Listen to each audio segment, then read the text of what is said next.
Susunod na programa ay Rated G. Ito ay pwede sa lahat ng manonood.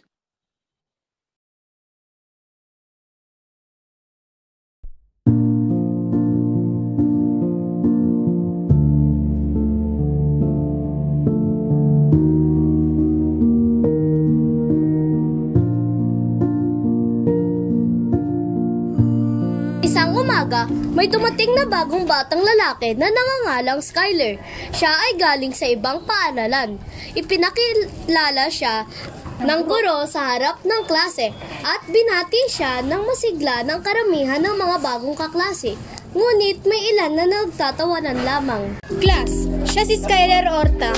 Galing siya sa ibang paaralan. Nais kong pakisamahan niyo siya at maging kaibigan bilang inyong kaklase.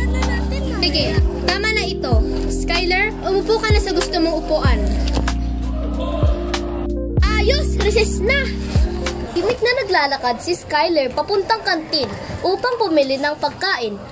Pero hindi niya alam na sinusundan siya ni na JD kasama ang mga kaibigan nitong sina Vince at Arkin.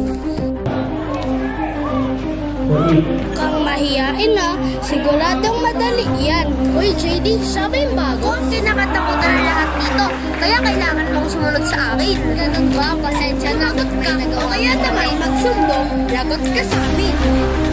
Nabahala si Skyler at agad siyang umuwi pagkasundo ng nanay niya. O anak, kamusta ang unang araw mo sa bagong paaralan? Okay lang naman po. Ganun ba? Sige anak, mag-ayos ka na. Ngunit napansin ng ina ni Skyler na malamig ang kamay nito at tila nanginginig sa takot.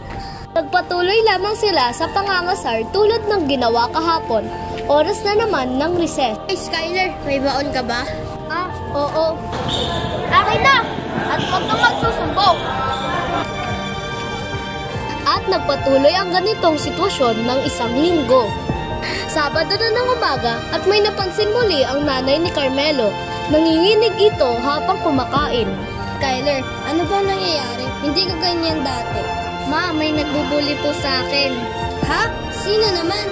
Si JD po at mga kaibigan niya. Sige, ipapaalam ko ito sa guru mo.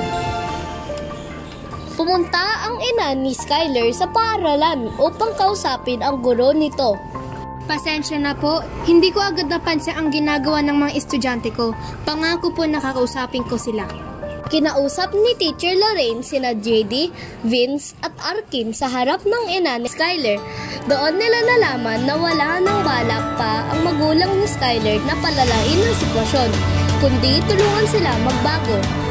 Skyler, sorry talaga sa mga ipinakita namin sa'yo na hindi magandang asal. Huwag kang mag-alala, pinapatawad ko na kayo at sana huwag niyo na itong ulitin at gawin sa iba.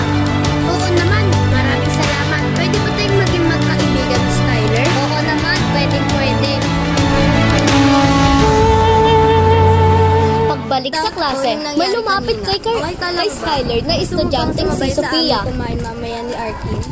O sige, sasabay ako. Skyler, kung may problema, sabihin mo lang sa akin, ha? Hindi na nag-iisa dito. Dito na kami ni Graciela. Salamat, Carmelo at Sophia.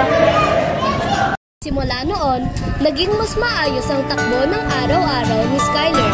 Unti-unting nagbago si JD at natutunan niya ang kahalagahan ng pagrespeto. Natutunan nilang lahat na mas mabuting pumili ng kabutihan kaysa sa mga o magbulis ng kapwa. At doon nagtatapos ang kwento.